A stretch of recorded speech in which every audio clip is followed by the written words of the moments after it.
So very excited to welcome into the show today, SJSoccerCards. His name is Mark, but Instagram it is at SJSoccerCards. Mark, it is great to meet you. I've followed your Instagram page. You can see your collection really growing, and thanks for being here. Thanks for having me. It's nice to meet you, Dave. Good. So one reason that I'm so excited to speak with you today is that you and I have something in common, is that we have not spent a lifetime in the hobby, right? We've come into it here at a later point. Maybe we were into it at some point when we were younger, but we're back now. And I'm excited to sort of talk about this process of learning about the hobby, at this point. But before we get into that, why don't you share a little bit about yourself and your collecting background and how you got into it? Sure. I obviously live in New Jersey, and as many people, well, some people are familiar with, the northern and southern end of the state are completely different sports universes. So I'm more the Philly, Eagles, Flyers, Sixers kind of guy, and you go an hour and a half north, and it's all New York. So I grew up a Philly sports guy. Loved it, and probably within the last 15 years or so, really got into kind of soccer, specifically the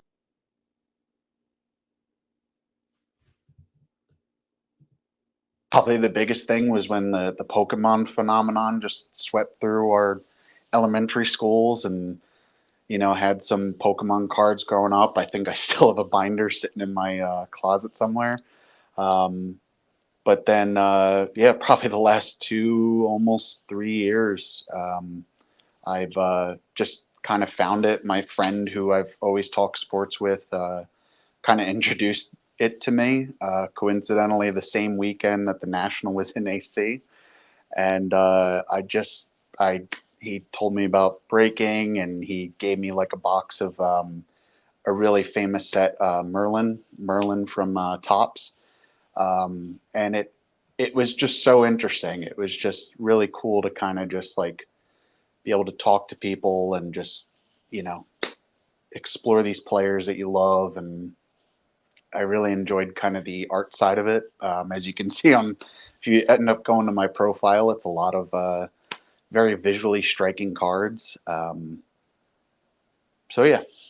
That's one of the things that drew me to your collection. And when we started talking, DMing a little bit through Instagram, was I appreciated your vision of the cards, and not just here's somebody's rookie and here's how much I could flip it for, or here's what it might be worth someday or whatever. But you really seem to get into the aesthetics of it. Are you that way as well with other parts of your life where you appreciate how something looks and feels? For sure. Um, I can't think of anything off the top of my head, but I feel like I've always kind of been that way. And like when I see something, I'm not really big into art, but every once in a while I'll see like a little frame where I'm just like, whoa, that looks really cool. Um, or it just kind of it makes me feel something in a way. Um, so yeah. Great. So 2022 National, it's in Atlantic Hmm. City, which is practically your backyard. But at that Yeah. point, you really weren't into it, but it just coincidentally happened to be that weekend. So I just want to back up a little bit when you said that your Sure. friend sort of introduced you. How did he go about doing that? You mentioned the Merlin cards, but was it? I just kind of want you to take me back to that Yeah. period when he introduced you. Coincidentally, we just were catching up over the phone, and he was telling me about how him and someone else we went to high school together hit like this really nice Tyrese Maxey card. I don't remember the exact set, but I know it was a low numbered, maybe like an impeccable set or something like that. So he was telling, oh yeah, my friend hit this and this thing called this break. We're going to go to the National Card Show in AC. We might try to sell it. And so that's when I just got interested. I was like, "You're doing what? What's this? Breaking? They open boxes on internet?" And I just kept asking questions, and eventually it just was like, "Oh, that sounds interesting." And Yeah. So it was breaking and soccer cards. And do you still break, or is it mostly the soccer cards, or both? It actually started out with basketball. Those were probably my first ones that I bought, and um, then I kind of noticed. I don't know whether it was just the shop that was near me. The basketball cards seemed a little more expensive, and um, so I got like one of each. I got like a soccer and got a basketball card, and the basketballs or the soccer set was awesome. I think it was a mosaic set, um, and I don't know. There was just something about it that was a lot of fun, and the fact that it was also international. It wasn't just our national sports. It was people from all over. Sometimes you'd be like, someone from Ireland or Japan, and then it's just people you recognize and people you don't. So it's this whole world of um, even just exploration on your own. Yeah. So it sounds like, I was similar as well, where I got back into the hobby. It was a couple years before you, but the first cards I went for were also basketball. Right, that was the Mm, thing everybody was talking about. It was a Anthony Edwards Prism base rookie, right? yeah. And I got it. Like, okay, I'm on the right path here now. Whereas, and you're passionate about soccer and I'm passionate about baseball. But when I started getting baseball cards in hand again, it's like a Mm, switch went off. And I think, oh, this is what I should be doing. And it was a sort of this gradual progression back to where I sort of felt more, I think passionate is sort of cliche, but I will say I liked it more, right? I just sort of liked it yeah. more, right? Um, so I imagine too. So when you went to that shop and you saw Mm. soccer, you mentioned there was the international flavor, but like what else did you see that was drawing you to that area of collecting? I think it was.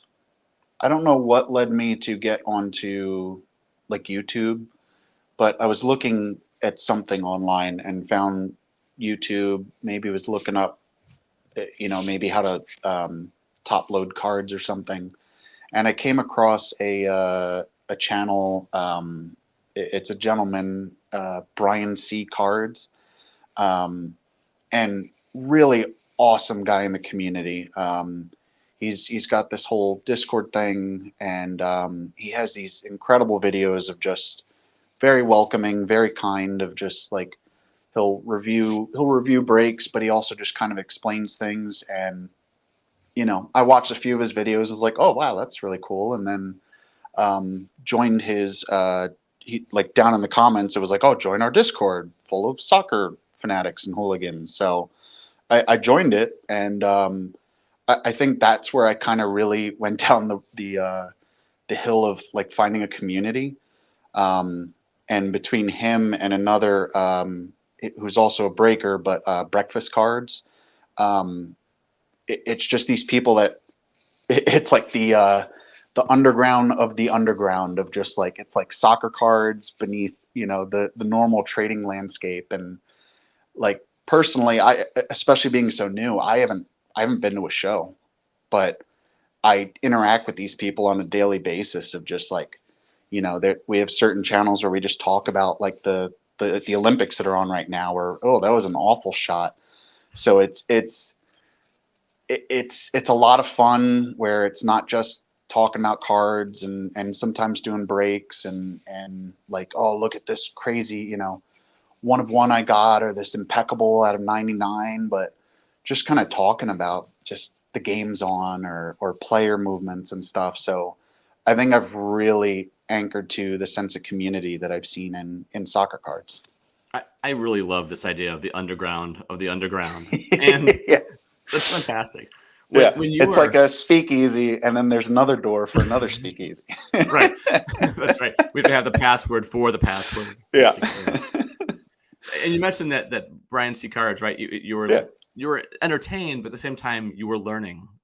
Yeah. Um, what were your buying habits like? Even when it was basketball at the beginning, before, like, what kind of things were you, and how were you collecting when you first started dipping your toe in the water? I definitely was on the realm of just like almost any dollar was just like, oh my God, I got to get a pack. And or I got to get a box, or I'd enter a break or something. And so yeah, not always the best, and I kind of have learned a little bit along the way with some other people, some podcasts such as yours, and Crosstown Cardboard, St. Croix Cards had a great podcast as part of Slab Stocks, and it. So I feel like it's kind of that balance I've always been fighting of the singles market versus breaking versus just buying boxes. And I definitely was along and still am along more of the breaks and like unfortunately with the visually exciting cards, the like, ooh, shiny objects, like, ooh, Inception's coming out, ooh, impeccable, ooh, this. And I think it'll take time, but I've definitely, I think, learned a bit along the way. And I can't remember whether it was either your show or the sports card therapist. There was one episode that really hit home with me, and it was creating a top 12. And I actually created like on my phone just to kind of move a little bit more away from, just constantly getting cards or just buying boxes all the time. So it was like making something where this is what I like at the time. Like this is something I could look onto. So I actually have a photo album on my phone, and it's like my top 12 favorite cards. And some come in, some come out, but I always kind of look at those towards what do I want to be? What do I want my collection to be? And sometimes I feel like I stray from that, and other times I really like some of those things. That's something I think we can all relate to. We all stray. We all do different Yeah, things like that. Is it a top 12 that you want or top 12 that you have? top 12 that I have. Top 12 that you have. Great. And so you keep that like you said, that album on your phone, and Hmm. you're at work, at lunch, whatever, and take a peek from Yeah, time to time. yeah, because probably the first thing I noticed within my first year or something was just like, okay, well, they're sitting in boxes in my closet. I'm not always going to be looking at them, so I've kind of gotten the habit of just like any picture, whether it's a really anything I like open, if it's like a parallel or anything, I'll just take a picture of it, and I have a card album, and then I'll just make like a top 12 one, so I can always look at them if it's just like, oh wow, like instead of it just being like, oh yeah, I do have that card, I should dig it out in my closet. I get that, and I totally relate. And I think it's great that you have something like that. And as you were talking, I always know that I like the idea because I start half listening instead of fully listening Mm. to what you're saying, and I start thinking, "Ooh, okay, maybe I should do something similar." You know, so love the idea. Love the idea. You so as you transitioned from basketball to Mhm. soccer, which team, which leagues do you follow? Mainly the English Premier League, which a decent amount of people say is the most watched or the most popular. Um, and I mainly follow Manchester City out of Manchester, England. Um, and yeah, it's yeah. I You don't know, I know. get it. So that's your squad, or Yeah. that's your team rather. That's how you get there. Was it instant? So not bad word. Was it how? I'll let you answer the question instead of me answering it in my question. No, you're good. When you were again realizing that soccer cards you just had more interest in than basketball, did you go straight to Man City, or was it straight toward I just like the way these cards look more, and then it was to Man City, like a progression?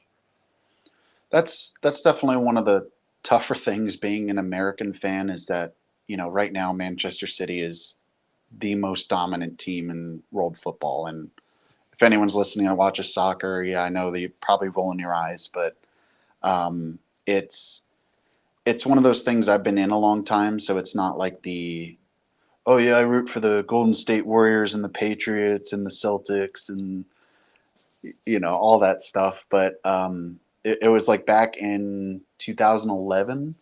Um, my brother and I played a lot of FIFA soccer video game, and he was just between that, it really got me interested in the soccer.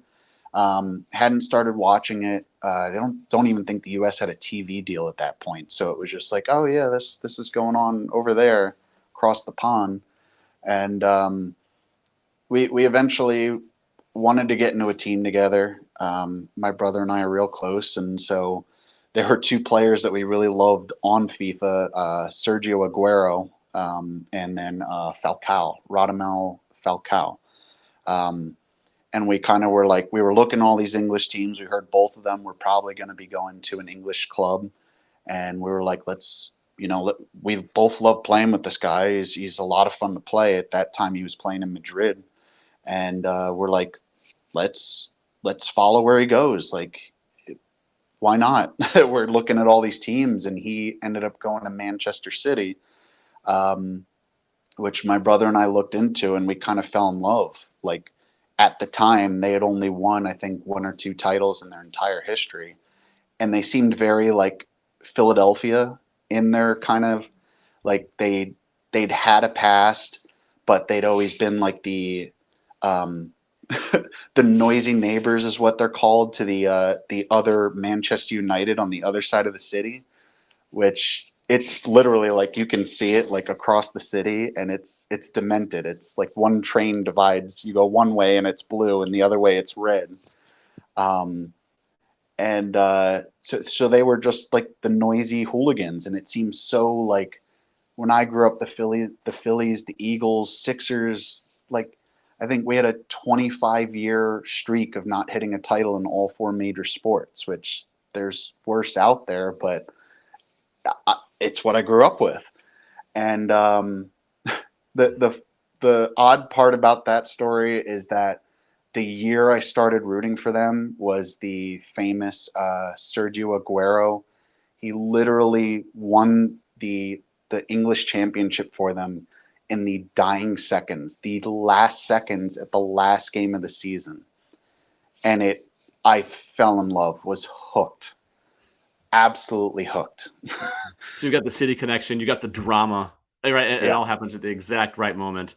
And like you Hmm. said, of course, now if you say, you like Man City, like, oh, great, of course, yeah, you and everybody Yeah. else, Yeah, right? exactly. So you've got to give the Yeah. disclaimer, no, we're not no longer. No. Yeah. Cool. So is there a certain player or players from Man City who you're trying to eye for your collection, or are you trying to build something broader for Man City? Um, that's where I kind of have been back and forth. I definitely started out with Sergio Aguero. I mean, he's the reason I'm even into soccer. Um, and then my current favorite player is Kevin De Bruyne, Belgian midfielder. Um, and I, I've gone back and forth. I definitely it definitely feels more close to me when I get cards from them, but I also been keeping an eye out for players from that championship year and even current. So it's I don't think I'm super picky, but it always feels nicer when it's somebody from closer to when I first started. Um, but then again, you also feel something from a year or two ago and new players as they kind of come through. Sure. So I'm gonna maybe put you on the spot unintentionally with this next Sure. question. Um, how do you think that you have changed as a collector in your 2 years back? Because it's almost the 2 year anniversary. As you and I are talking, Hmm. National was a couple of weeks ago. You started collecting right around National 22, even though you didn't go. Other Yeah. than moving from basketball to soccer, how do you think that you approach this hobby now different than you did 2 years ago? Um, I think it's slightly deviated from just the um, ingestion of just loading up the cards and just it. I definitely seem to find more joy in maybe like the smaller sets, um, I don't know if the Asian versions where they only have like 6 or 8 cards or something, or a visually striking parallel singles, something like that. So I definitely think it's not the same as where it was just like box, box, box, and it was just this mindless ingestion of cardboard. Um, and now it seems like I'm still trying to find where I want to go with my collecting, but it seems a little more thought out, if that makes sense. Like I'm at least like looking for something a little more that either means something or just is less just mindless collecting. And I don't mean anything bad by that. I just yeah. Yeah, yeah. I don't think anybody would take it that way. I was the same. I would just buy boxes of cards when I first got back in, and it almost. You ever been to a like a casino?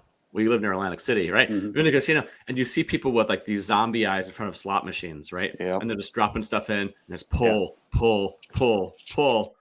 It's almost what it's like when you start going for boxes at the beginning, Hmm. until you realize maybe blackjack's a little safer way to try to make some money, except that might be breaks or it might be being more incisive, right? With exactly with what you're trying to get.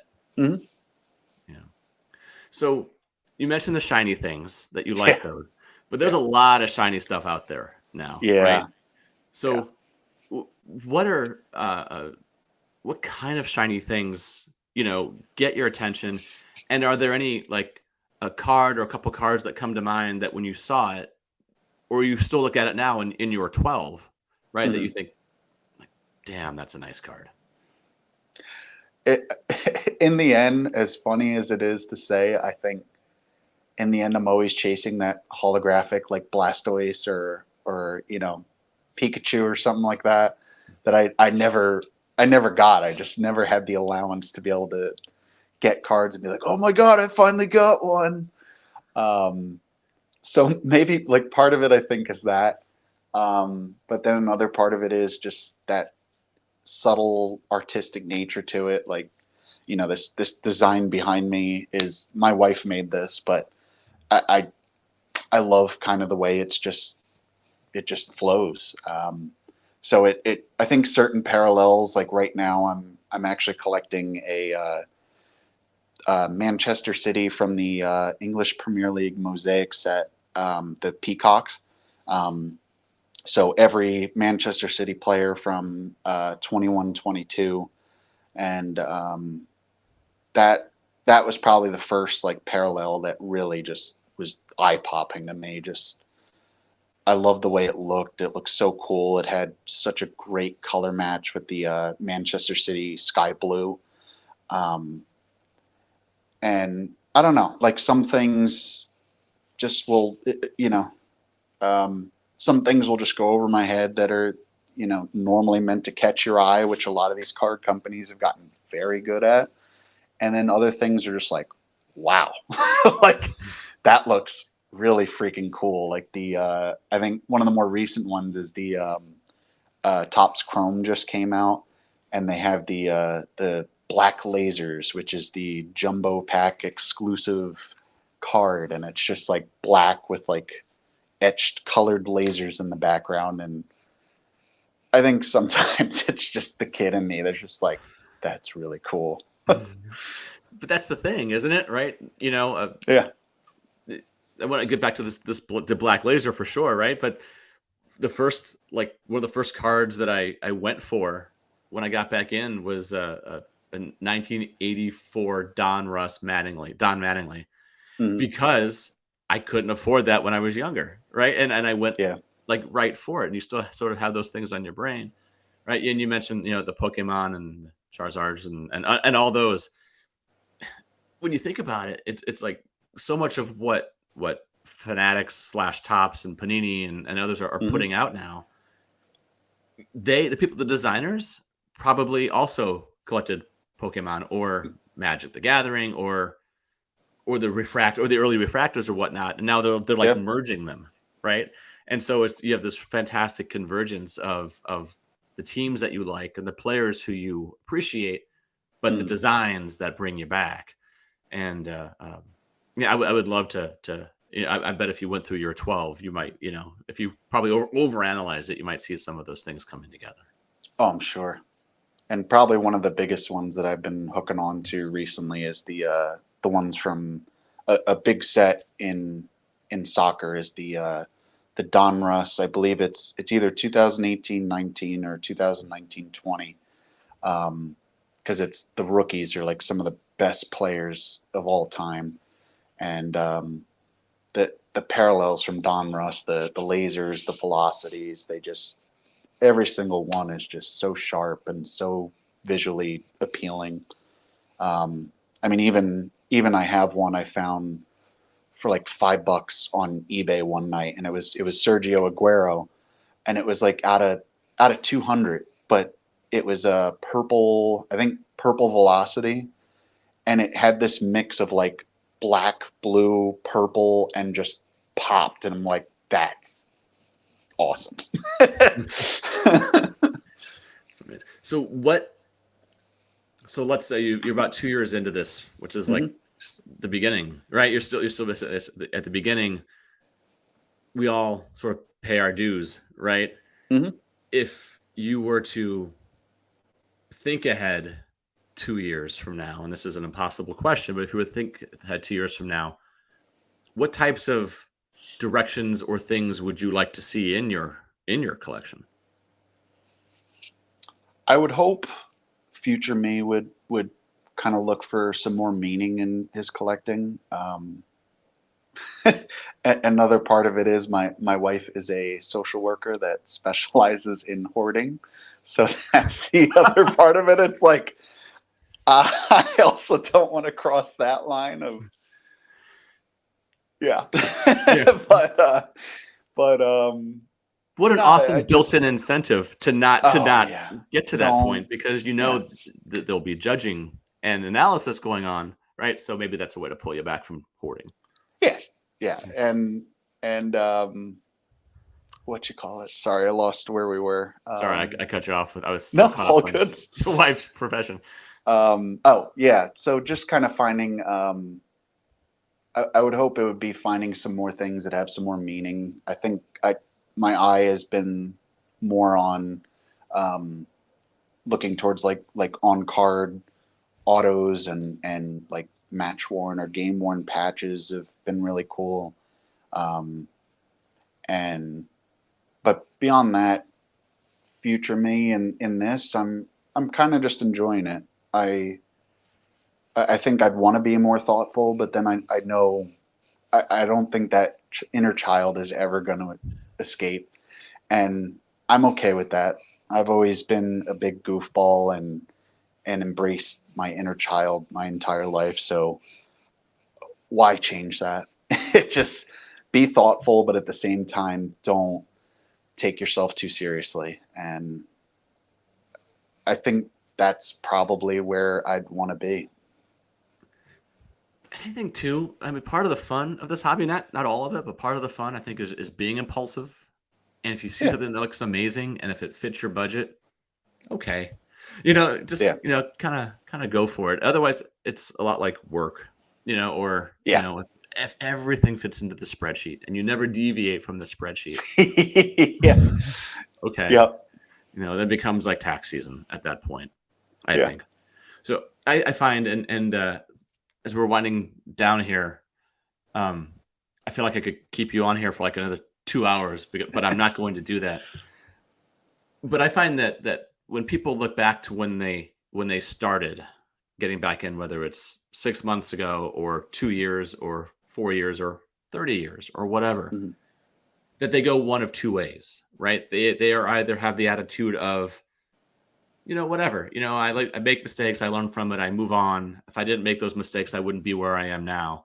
Yeah, And then there's also the side of, oh, why did I, do X, Y, yeah. and Z?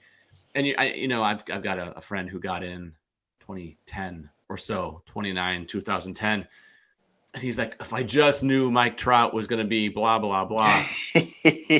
But you're not no one's a psychic, right? We all have these stories of things that we wish we had done differently. Where do you think you fall on that spectrum of a couple of years ago? Are you cool with how the path has gone, or do you sort of kick yourself for things maybe you did?